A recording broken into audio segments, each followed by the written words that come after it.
Per iniziare a approfondire la storia e le peculiarità artistiche della chiesa dei Santi Martino e Rosa, la prima cosa da fare è prestare attenzione alla sua dedicazione.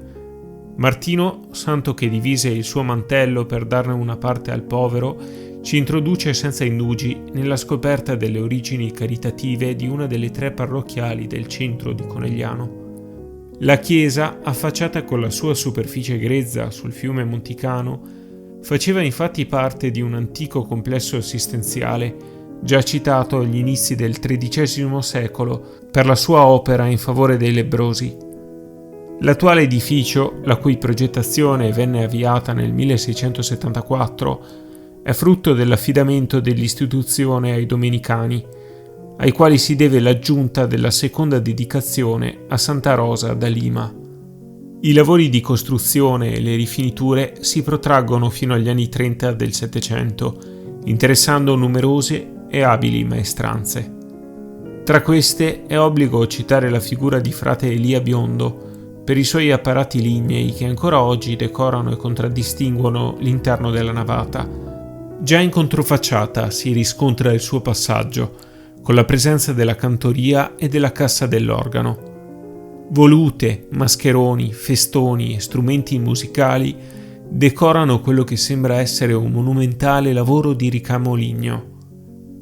Dello stesso autore sono anche il coprifonte battesimale, l'elaborata corona pensile sopra l'altar maggiore e infine il pulpito, vero capolavoro di frate Elia.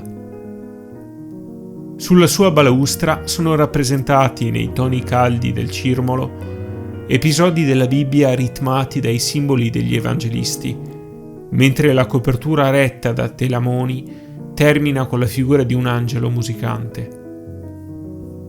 Il ricco apparato ligneo fa fiorire le pareti chiare della navata, assieme ai marmi delle cappelle laterali e alle opere pittoriche, tra le quali spiccano l'Adorazione dei Pastori di Francesco da Milano del 1530, San Sebastiano e i Santi Barbara e Rocco del Pozzo Serrato del 1593 e la grande e sgargiante Ultima Cena di Sante Peranda del 1615 sulla parete di fondo del presbiterio. L'elaborata cornice di quest'ultima opera e gli stalli del coro sottostanti confermano ancora una volta la vocazione della chiesa dei Santi Martino e Rosa, una vocazione che parla dell'uso sapiente del legno come espressione della volontà e del gusto artistico.